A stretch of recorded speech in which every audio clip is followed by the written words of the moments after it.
Hello everyone, this is Komal, your SST educator. Welcome back to your favorite channel Magnet Brains. Magnet brains आपको provide कराता है high quality education, वो भी बिल्कुल free of cost, kindergarten से लेके class 12 तक की।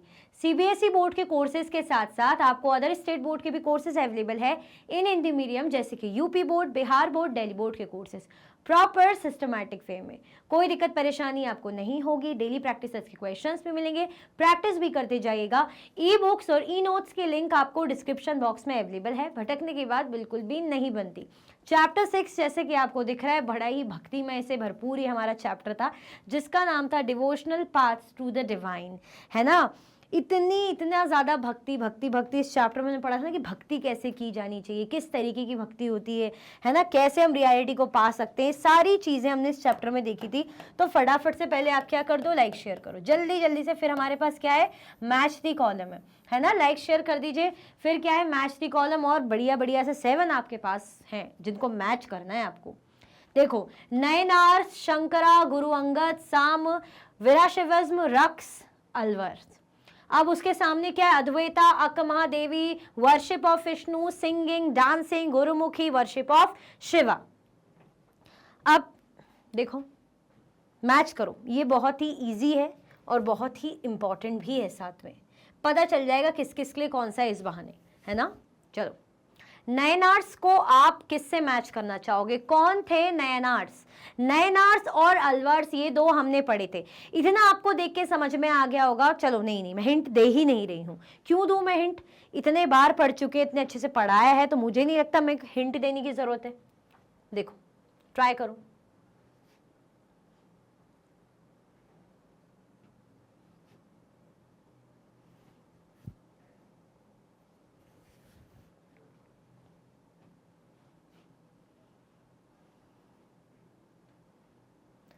नयनार्स मैंने बताया था नयन से, है ना, नैनो से। किसके होते? त्रिनेत्र, 3 नैनो वाले कौन है?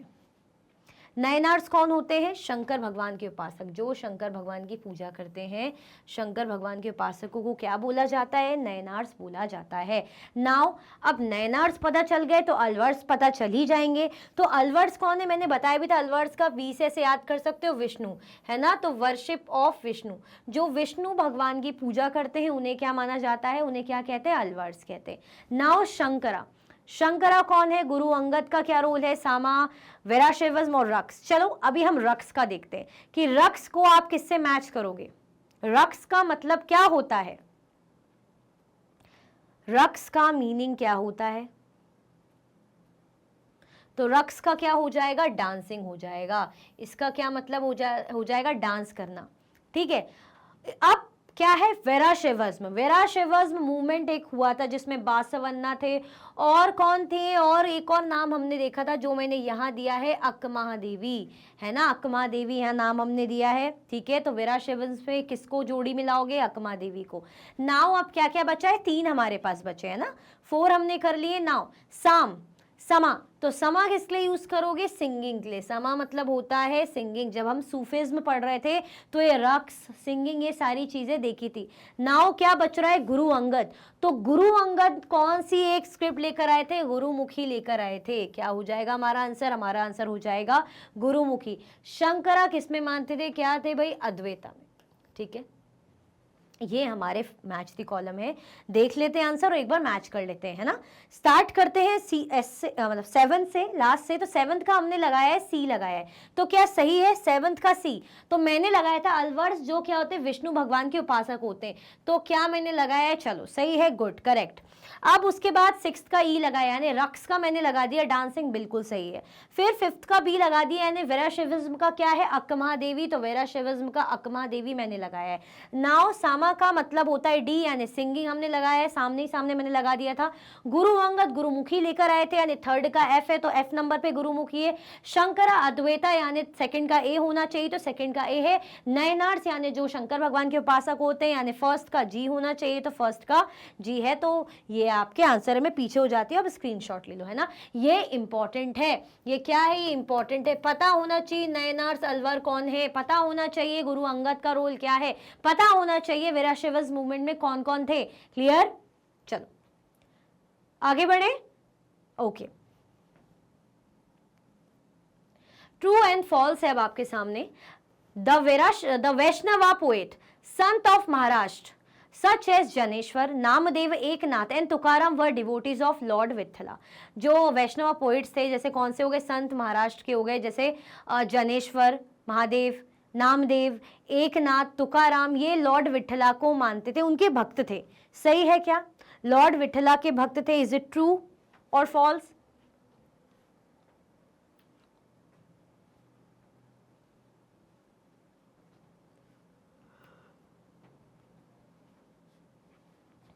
क्या हो जाएगा? ये बिल्कुल सही है। ठीक है। Between the 10th and 12th centuries, the Chol and Pandya kings built elaborate temples around many of the shrines visited by the Sant poet. लगभग 10 से 11वीं शताब्दी के बीच की बात है।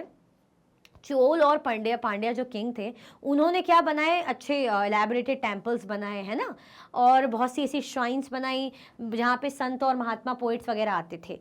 तो क्या सही है या गलत है? मतलब क्या यही सेंचुरीज थी 10th और 12th, और क्या यही राजा थे, और क्या उन्होंने यही बनाया था? बताइए। अब आप सोचोगे यार पहला ट्रू है तो सेकंड फॉल्स ही होगा, है ना, ऑल्टरनेट हो सकता है, या ऐसा हो सकता है कि ट्रू ट्रू फॉल्स फॉल्स। ये तुक्केबाजी वाली चीज़ है, तुक्के वाली बाजी है ना, कि भाई ये पहला ट्रू है तो बात का फॉल्स हो जाएगा, ऑल्टरनेट लेके चलेंगे। बट हमारा आंसर ये है ट्रू। ठीक है। The idea of bhakti is present in the Ramayana, a sacred book of the Hinduism. जो भक्ति का आइडिया है ना, कहाँ? रामायण में दिखाया गया है, sacred book of the Hindus. क्या भक्ति के बारे में रामायण में हमें दिखाया गया है? भक्ति के बारे में रामायण में दिखाया गया है क्या? बताइए। देखो, भक्ति की बात हो रही तो रामायण तो ठीक है, हमारी जो किताब है हम मानते हैं, लेकिन रामायण में नहीं दिखाया। ठीक है, ये फॉल्स हो जाएगा। भागवत गीता में बताया गया है क्लियर भक्ति के बारे में। चलो, The 5th to 8th century saw the emergence of new religious movements led by the Nayanars and Alvars. 5th और 8th centuries में क्या देखने को मिला? 5th से 8th century तक एक नया रिलीजियस मूवमेंट देखने को मिला, इमर्ज हुआ। जिनको लीड किसने किया था? कौन थे? नयनार्स और अलवर्स। क्या सही है या गलत? इज इट ट्रू और फॉल्स? बताओ। ट्रू हो जाएगा या फॉल्स हो जाएगा?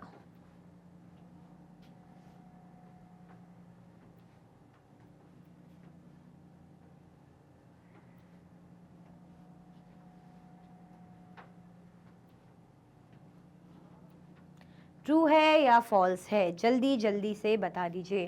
तो ये क्या हो जाएगा हमारा आंसर? ये फॉल्स है। फॉल्स। अब आप बोलोगे मैम फॉल्स क्यों? क्यों है फॉल्स? हो सकता है ये गलत हो, ये अलग हो सकता है। ठीक है, चलो। Shankara, one of the most influential philosophers of the India, was born in Kerala in the 8th century. Shankara जो बहुत ही प्रभावशाली फिलोसफर थे अपने टाइम पे, है ना, उनका जन्म हुआ था केरला में 8th सेंचुरी में। क्या सही है? सही है क्या? बताइए। इज इट ट्रू और फॉल्स?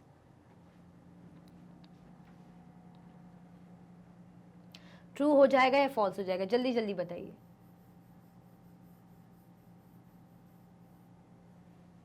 क्या होगा? ये ट्रू है। क्लियर? चलो, पढ़ा था ना शंकरा के बारे में। नाउ अब आपके पास क्वेश्चन आ गया है, हु वॉज सूरदास? सूरदास कौन थे? कौन थे सूरदास? चलो देख लेते कौन थे Surdas. Surdas was N ardent devotee of Krishna, मतलब कृष्ण भगवान के बहुत ज़्यादा, बहुत बड़े कह सकते हैं उपासक थे, बहुत मानते थे कृष्ण भगवान पे। ठीक है, क्या नाम है? सूरदास। चलो, what do you mean by langar? Langar से आप क्या समझते हैं? भाई सिख लोग तो बहुत ही ज़्यादा अच्छे से बता देंगे, वैसे तो लंगर के बारे में सबने ही सुना है, पता ही है ना। क्या बोला जाता है लंगर को? लंगर हम खाते हैं, सुनते, ठीक है, लेकिन बोला क्या जाता है लंगर को? एक टर्म हमने पढ़ा था चैप्टर में एक टर्म पढ़ा था, क्या बोला जाता है इसको? Common kitchen. It refers to common kitchen. क्या टर्म है इसका? मतलब मीनिंग क्या है? कॉमन किचन, जिसको लंगर बोला जाता है। ठीक है, okay. Guru Gobind Singh was associated with which institution? Guru Gobind Singh किस इंस्टीट्यूशन से रिलेटेड है, एसोसिएटेड है, जुड़े हुए हैं? किस इंस्टीट्यूशन से जुड़े हुए थे गुरु गोबिंद सिंह? जल्दी बताइए, किस संस्था से जुड़े हुए थे? चलो देख लेते हैं answer. Guru Gobind Singh was associated with the institution of Khalsa. किससे जुड़े थे? खालसा पंथ, इन्होंने खालसा बनाया था ना, ठीक है। चलो, who were the Pulaiyas and Panar. Pulaiyas और पनार कौन सी कैटेगरी के थे? कौन थे पुलैयास और पनार? कौन थे? पुलैयास और पनार्स का डिस्कशन हमने चैप्टर में देखा था, इनका रोल हमने चैप्टर में देखा था। कौन सी कैटेगरी के थे? तो ये क्या थे? हिंदूज थे, और इन्हें क्या माना जाता था? अनटचेबल्स माना जाता था, है ना। इनको लोअर कास्ट का माना जाता था, अनटचेबल कैटेगरी के थे। मैंने तभी तो पूछा कैटेगरी, तो आपको तभी समझ जाना चाहिए था, क्योंकि हम जब भी अनटचेबल की बात करते हैं हम कैटेगरी ले आते, भेदभाव, है ना। तो दे वर द हिंदूज थे, हिंदूज में भी छोटी कास्ट के अनटचेबल, पुलैयास और पनार। क्लियर? चलो, how many Alvars were there. Total कितने अलवर्स थे? हमने अलवर्स और नयनार्स के बारे में पढ़ा था। अलवर्स जो विष्णु भगवान के भक्त हैं, विष्णु भगवान को मानते हैं, उपासक हैं, है ना। तो कितने अलवर्स थे उस टाइम पे? बताओ, how many Alvars were there?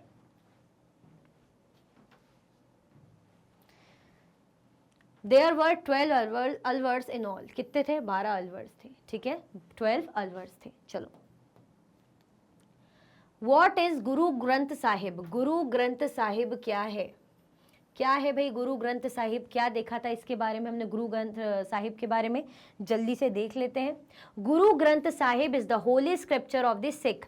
Sikh लोगों की, सिख धर्म के लोगों की क्या है? एक पवित्र किताब, स्क्रिप्चर है ना, बहुत ही मतलब उनकी धार्मिक हम कह सकते हैं, जैसे हम भागवत गीता में मानते हैं, मुस्लिम्स लोगों की कुरान है, तो ऐसी इनकी होली स्क्रिप्चर है सिख लोगों की, गुरु ग्रंथ साहिब, ठीक है। चलो, वॉट आर नामघर्स। नामघर्स पढ़ा था ना हमने, नयनार्स नहीं है, नामघर्स है। पता चला आप बोलोगे मैम नयनार्स गलत लिखा है क्या? नहीं, नामघर्स ही लिखा है। What are नामघर्स। नामघर्स क्या है? क्या है नामघर्स? चलो देख लेते हैं भाई क्या है namghars. Namghars are houses of recitation and prayer, a practice that continues even today. Namghars क्या है? घर है, हाउसेस रहते हैं, है ना, जहाँ पे रिसाइटेशन होती है, प्रेयर होती है, और क्या होती है? एक तरीके की प्रैक्टिस जो आज भी की जाती है। मतलब ऐसी जगह जहाँ पे आप नाम वाम जपने आ रहे हो, आप मतलब जप रहे हो, प्रेयर कर रहे हो, रिसाइटेशन वगैरह कर रहे हो, तो इस जगह पे होता था। इस जगह को क्या बोला जाता है? नामघर, जो आज भी हमें देखने को मिलती है। लोग आते हैं, बैठते हैं, पूजा पाठ करते हैं, रिसाइटेशन करते हैं, ठीक है, नामघर कहा जाता है। क्लियर? चलो, व्हाट इज अभंग। अभंग क्या है? अभंग के बारे में भी हमने इस चैप्टर में देखा था। क्या है अभंग? चलो देख लेते हैं। Abhang is a Marathi devotional hymn. Abhang क्या है? एक मराठी डिवोशनल हाइम है ना, मराठी जो है भक्तिमय एक भजन टाइप का है अभंग। क्लियर? चलो, हु वर सूफीज। सूफीज कौन थे? Who were Sufis. सूफीज कौन थे? सूफी संत के बारे में हमने पढ़ा था, है ना, जहाँ पे हमने देखा था कि मेडिटेशन करना चाहिए, सिंगिंग करो, डांसिंग करो, इससे भक्ति वगैरह इन चीज़ों से रिलेटेड सारी चीज़ हमने सूफीज के बारे में पढ़ी थी, है ना। कौन थे सूफीज? देख लेते हैं। Sufis were Muslim mystics who see the world in a different way than that of others. जो फकीर इस टाइप के होते हैं ना, तो ऐसे थे वो। सूफीज वर मुस्लिम मिस्टिक्स कहा जाता है, जो मतलब जैसे हम देखते हैं, हम दुनिया को देखते हैं, हमारा तरीका है देखने का, दुनिया को समझने का। इनका क्या था? इनका एक अपना अलग तरीका था दुनिया को देखने का, समझने का, ठीक है। तो ये कौन थे? सूफीज। क्लियर? चलो, name the 2 notable Sant of Maharashtra. 2 notable बड़े ही फेमस नाम वाले संत महाराष्ट्र के, वो आपको बताने। कौन थे नोटेबल संत महाराष्ट्र के, जो हम जिनका नाम हमने ध्यान दिया, जिनके नाम को हमने देखा? चलो देख लेते हैं। They are Namdev and Tukaram. कौन कौन थे वो? नामदेव और तुकाराम, एक फेमस जो 2 नाम महाराष्ट्र साइड से हमें देखने को मिलते हैं संतों के, ठीक है। चलो, who was Ramanuja. What are the main points of his preaching. Ramanuja कौन थे, और ये जो प्रवचन देते थे, प्रीचिंग करते थे, उसके मेन पॉइंट्स क्या थे? होता है ना, जैसे अगर मैं कुछ प्रवचन दे रही हूँ, मैं कुछ लेक्चर दे रही हूँ, मैं कुछ पढ़ा रही हूँ, तो मेरा क्या थीम रहता था, क्या उस मेरे समझाने के पीछे का मेरा मेन मकसद क्या है, मेन पॉइंट क्या है, जो मैं आपको एक्सप्लेन करना चाह रही हूँ, समझाना चाह रही हूँ? चलो देख लेते हैं। रामानुजा वॉज अ भक्ति संत, भक्ति संत थे, भक्ति संत थे। He was born in Tamil Nadu in the 11th century, Tamil Nadu में 11वीं शताब्दी में इनका क्या हुआ था, जन्म हुआ था, है ना। He was deeply influenced by the Alvars, Alvars से बहुत ज्यादा प्रभावित थे। अलवर्स कौन थे, जो विष्णु भगवान में मानते थे, है ना, जो अभी देखे थे ना हमने 12 अलवर्स और विष्णु भगवान के जो उपासक थे, तो उनसे काफी ज्यादा प्रभावित थे। The main points of his preaching sir, उनकी प्रीचिंग के मेन पॉइंट्स क्या हैं जो वो प्रीच करते थे, प्रवचन देते थे। He taught people to get salvation by showing devotion to Vishnu, वो लोगों को कैसे सिखाते थे, he taught people to get salvation, मतलब कि आप क्या करो, मोक्ष की प्राप्ति कैसे करो, विष्णु भगवान की मतलब उपासना करके, विष्णु भगवान की भक्ति करके आपको क्या मिलेगा, आप मोक्ष को प्राप्त करो। ये विष्णु भगवान की भक्ति की अगर हम बात कर रहे हैं तो क्यों हम विष्णु भगवान का नाम ले रहे हैं, क्योंकि अलवर्स के से ज्यादा प्रभावित थे। और अलवर्स किनको मानते थे, विष्णु भगवान को मानते थे, अभी हमने देखा ना। तो इन्होंने किनकी बात, मतलब इनका भी ये कहना था कि अगर आपको मोक्ष की प्राप्ति करनी है तो आप विष्णु भगवान की भक्ति करो। He propounded the doctrine of Vishishtadvaita qualified oneness, उनने किस चीज के बारे में बताई, किस चीज की डॉक्ट्रिन को बताया, विशिष्टद्वैता, द्वैता थोड़ा सा द्वैता थोड़ा सा ऐसे नाम हो जाते ना, विशिष्टद्वैता है ना, विशिष्टद्वैता हाँ कोई बात नहीं। किसकी बात हो रही, क्वालिफाइड वननेस, कि हम क्या है, एक ही है बेसिकली, है ना। ये जो भेदभाव, ये अलग अलग, इस चीज में इतना नहीं वो करते थे, क्लियर। और इनका मेन मोटिव क्या था कि आपको अगर मोक्ष प्राप्त करना है तो भगवान की भक्ति करो, वो भी विष्णु भगवान की, ठीक है, क्लियर हुआ। तो कौन थे रामानुजा, रामानुजा भी एक भक्ति संत थे। इनका जन्म हुआ था तमिलनाडु में, साउथ में हुआ था 11th सेंचुरी में। किन से प्रभावित थे भाई, साउथ में जो अलवर्स थे उनसे प्रभावित थे, क्लियर। चलो, Who were the Nayanars and Alvars, Nayanars और अलवर्स कौन थे भाई, कौन थे नयनार्स अलवर्स, कितने बार इनके बारे में बात हो चुकी है, ये तो बिल्कुल रट जाना चाहिए, नींद में भी आप बता सकते हो। नयनार्स कौन, मैंने बताया भी था, नयन से भाई शंकर भगवान की तीन आंख होती, अलवर्स से मैंने वी से बता दिया था, विष्णु भगवान, है ना। तो जो लोग शंकर और विष्णु भगवान के डिवोटी थे, उपासक थे, उन्हें नयनार्स और अलवर्स कहा जाता है। अच्छे से देख लेते हैं। The Nayanars and the Alvars had led religious movements in the South India during 7 to 9 centuries. The Nayanars were devotees of Shiva while the Alvars were the devotees of Vishnu. They came from untouchable caste. Nayanars कौन थे, नयनार्स और अलवार्स जो religious movement जिन्होंने lead करा था south India में, south India से इनका जो रिलीजियस मूवमेंट था, है ना, हुआ था कब, 7th और 9th सेंचुरी में, 7वीं और 9वीं शताब्दी में, सेंचुरीज में। नयनार्स कौन थे, नयनार्स किसके उपासक थे, नयनार्स शंकर भगवान में मानते थे, और जो अलवार्स थे वो किसके डिवोटी थे, वो विष्णु भगवान के डिवोटी थे। ये कहाँ से आए थे, दे केम फ्रॉम अनटचेबल कास्ट, ये कौन सी कास्ट से आए थे, अनटचेबल कास्ट से आए थे, है ना। कौन सी कास्ट, अनटचेबल, अनटचेबल कास्ट मतलब पता ही है फिर आपको, यहाँ से लोग आए हुए थे, क्लियर, साउथ के भक्ति मूवमेंट से थे, रिलीजियस मूवमेंट से थे, साउथ के थे। चलो, What is a खानखास, खानखास क्या है, इनके बारे में पढ़ा था, खानखास किन्हें कहा जाता है, What is a खानखास देख लेते हैं। खानखास were houses of rest for travelers, especially the one kept by a religious order. Sufi masters usually held their assemblies here. Devotees of various descriptions, including members of the royalty, nobility and ordinary people flocked to these खानखास। खानखास क्या थे, houses थे, घर थे, है ना, houses of rest for travellers. अब जो travellers आते थे ना, स्पेशली जो रिलीजियस चीज़ों के मैटर से उससे आते थे, तो उनके लिए घर थे बेसिकली खानखास, जहाँ पे रिलीजियस ऑर्डर्स के थ्रू लोग आते थे, रुकते थे। Sufi masters usually held their assemblies here. अब यहाँ पे जो सूफी मास्टर्स थे ना, उनकी असेंबलीज होती थी, है ना, तो यहाँ पे भक्त लोग ही आते थे और यहाँ पे सूफीज की असेंबली होती थी। Devotees of various descriptions including members of the royalty, nobility and ordinary people flock to these khanqahs. अब अलग अलग कैटेगरी के लोग आते थे, ऐसा नहीं कि सिर्फ कुछ खास ही लोग आ रहे हैं, या तो सिर्फ राजा आ रहे हैं, या तो सिर्फ आम जनता के लिए, नहीं, असेंबली होती थी और जो डिवोटीज थे अलग अलग मतलब उसके कैटेगरी के आते थे, जैसे राजा, रॉयल मतलब शाही परिवार के लोग भी आते थे, नोबल्स फैमिली के लोग भी आते थे, इवन आम जनता भी यहाँ गैदर होती थी। तो बेसिकली खानखास क्या होते थे, ऐसे घर होते थे जहाँ पे रिलीजियस ऑर्डर के तहत लोग आते थे, यानी रिलीजियस चीज़ें होती थी। यहाँ पे जो सूफी मास्टर से उनकी असेंबली लगती थी, जो डिवोटीज आते थे, भक्त होते थे, वो अलग अलग कैटेगरी के रहते थे, जैसे रॉयल फैमिली से भी आ सकते थे, ऑर्डिनरी ग्रुप से भी आ सकते थे, नोबल क्लास से भी आ सकते थे, क्लियर। चलो, Who were the followers of बाबा गुरु नानक? बाबा गुरु नानक के फॉलोअर्स कौन थे? कोई कैटेगरी थी ना खास जो इनको फॉलो करने लग गई थी।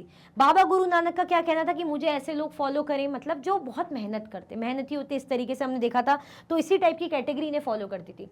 Baba Guru Nanak had a large number of followers, they belong to a number of caste, but traders, agriculturist, artisans and craftsman predominated. देखो, वैसे तो बहुत सारे टाइप के लोग इनमें इंक्लूडेड थे, हम ऐसा नहीं कहेंगे कि सिर्फ इतने ही थे, यही थे, नहीं, बहुत सारे टाइप के लोग इंक्लूडेड थे, लेकिन डोमिनेट कौन था, ज्यादा करके कौन थे? एग्रीकल्चरिस्ट थे, आर्टिसंस थे, क्राफ्ट पर्सन थे और ट्रेडर्स थे। Clear?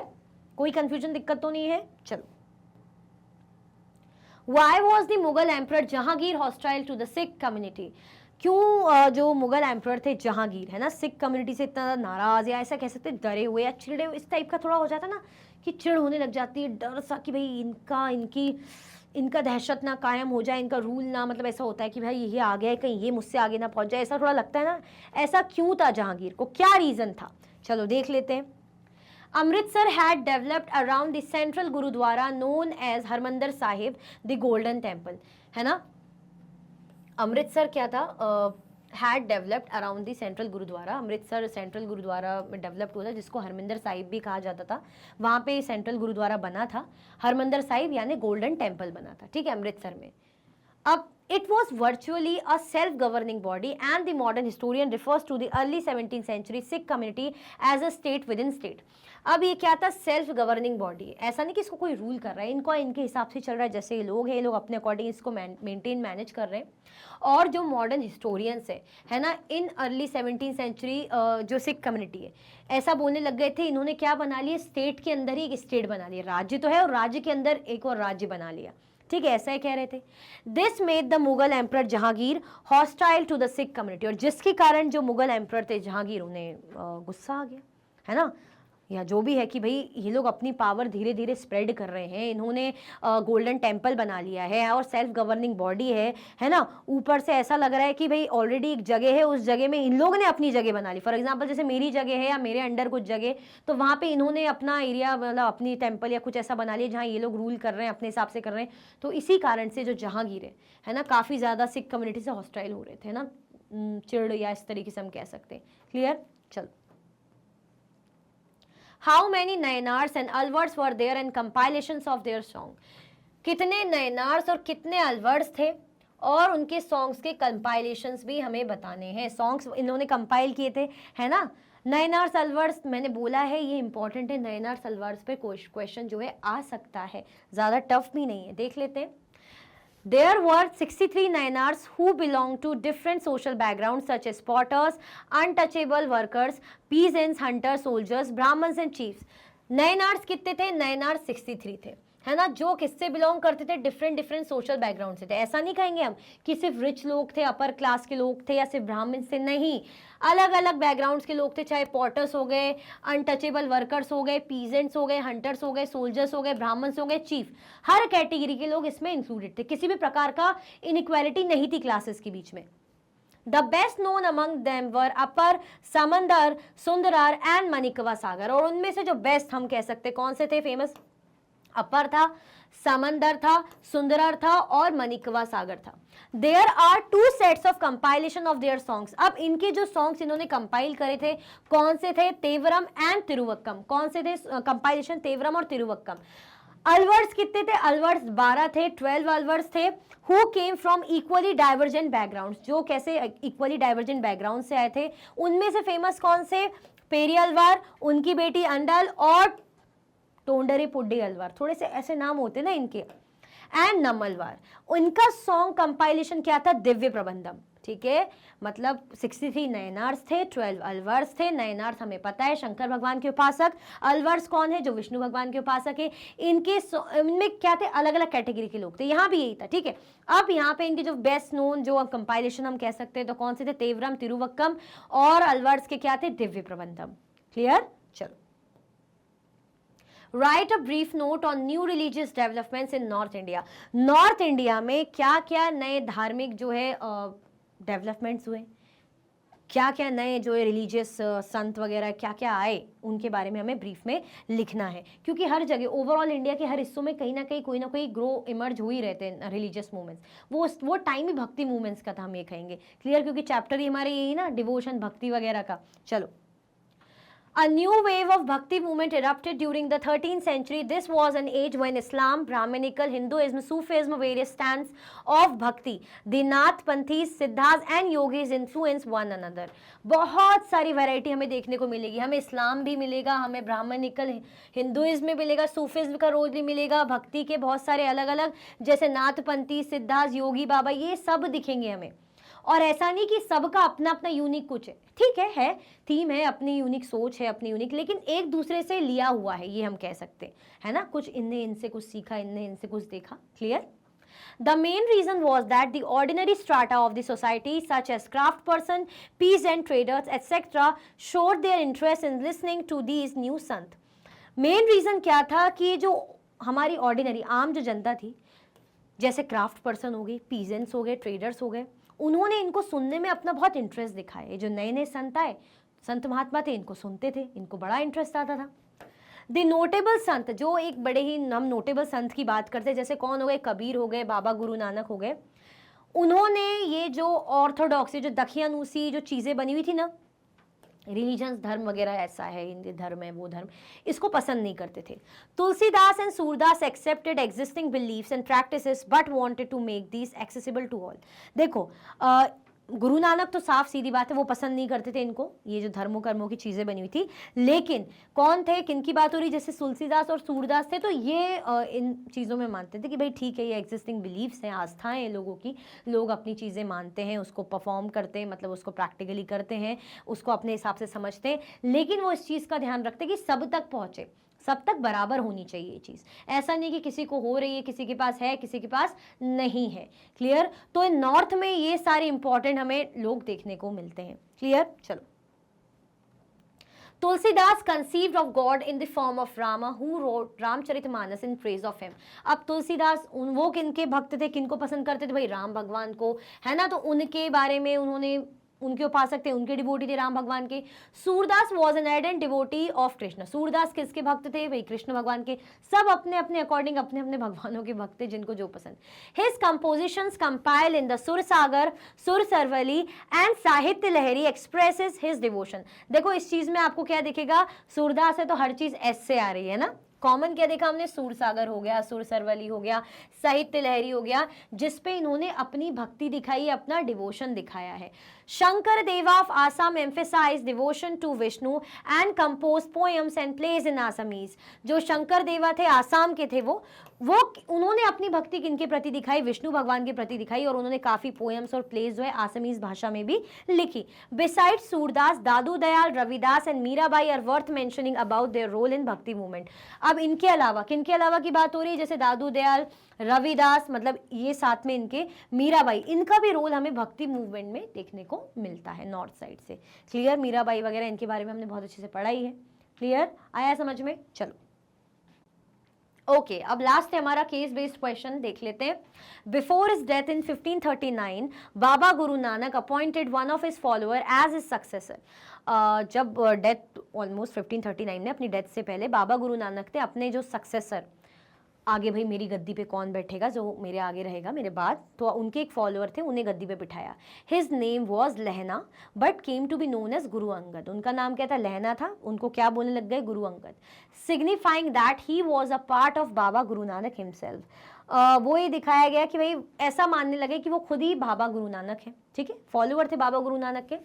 Guru Angad compiled the compositions of Baba Guru Nanak, to which he added his own in new script known as Gurumukhi। अब क्या हुआ, गुरु अंगद ने कंपोजिशन करा बाबा गुरु नानक की जो भी टीचिंग, जो भी चीज़ें रही, कंपाइल करा उनको, और अपनी स्क्रिप्ट उसमें आई उनकी गुरुमुखी।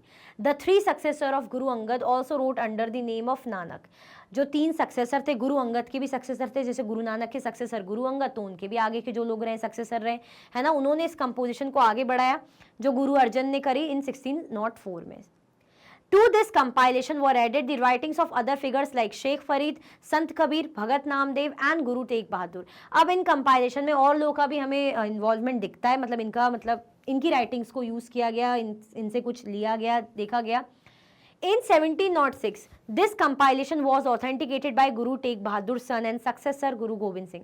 अब क्या हुआ, 1706 में कंपाइलेशन को ऑथेंटिकेट किया गया, प्रमाणित किया गया प्रॉपर तरीके से गुरु टेग बहादुर के सन और उनके सक्सेसर किसने, गुरु गोविंद सिंह ने। It is now known as Guru Granth Sahib the holy scripture of the Sikh. अब इसे क्या बोलने लग गए कि ये गुरु ग्रंथ साहिब है, जो सिखों की क्या है, बहुत ही धार्मिक, एक पवित्र किताब है ना। चलो ये हमने रीड करा। अब क्वेश्चन क्या है, 3 क्वेश्चन है हमारे पास, क्या बात है। Right 2 lines on Guru Angad. Guru Angad पर आपको 2 लाइन लिखनी है। तो पैसेज में आपको तो बनाई हुई है, गुरु अंगद कौन थे, सक्सेसर थे गुरु नानक के, ठीक है। उनको क्या बना दिया गया था, उनको भाई उन्होंने अपना फॉलोअर मतलब सक्सेसर बना दिया था, फॉलोअर को, ठीक है। चलो देख लेते हैं। In 1539, before his death, Baba Guru Nanak appointed one of his followers as his successor. His name was Lehna, but he came to be known as Guru Angad, signifying that he was part of Baba Guru Nanak himself. Who compiled the compositions of Baba Guru Nanak? किसने compile करी थी बाबा गुरु नानक की composition को? Guru Angad compiled the composition of the Baba Guru Nanak, to which he added his own in a new script known as Gurumukhi. देखो पीछे देखने की तो जरूरत है ही नहीं, है ना, यही है, यही हम पढ़ रहे हैं, यही हो जाएगा हमारा आंसर। जैसे ये वाला हमारा आंसर यहाँ से यहाँ तक है। क्लियर आया समझ में, पैसेज से ही हमें देखना है। अब लास्ट क्वेश्चन देख लेते हैं। Name the Holi scripture of the Sikh. तो गुरु ग्रंथ साहिब अब भी एंड में पढ़ी, गुरु Granth Sahib is the holy scripture of the Sikh. Clear हो गया, 3 क्वेश्चन आपने देख लिए, ज्यादा डीप हम समझने की जरूरत है नहीं, है ना, बार बार यही बोलती पैसेज है। क्लियर, तो इसी के साथ हमारे इस चैप्टर की वर्कशीट एंड होती है। भाई कुछ भी डाउट होगा कमेंट सेक्शन में जरूर बताइएगा। अगर आप और भी वीडियो के लेक्चर्स देखना चाहते हैं, मैग्नेट ब्रेन्स के यूट्यूब चैनल, एप्लीकेशन, वेबसाइट से देख सकते हैं। ई नोट्स और ई बुक्स की लिंक आपको डिस्क्रिप्शन बॉक्स में अवेलेबल है। ये सारे हाई क्वालिटी के कोर्सेज हैं, CBSE board, Delhi board, Bihar board, UP board, MP board, Rajasthan board, वैदिक maths, crash course, spoken English courses अच्छी क्वालिटी में और 100% फ्री अवेलेबल है। आप हमें सारे के सारे प्लेटफॉर्म पर भी फॉलो कर सकते हैं, जैसे कि यूट्यूब है, फेसबुक है, Instagram, X, WhatsApp. Like share subscribe करना बिल्कुल भी ना भूलें। अपना ख्याल रखें। Thank you so much for watching.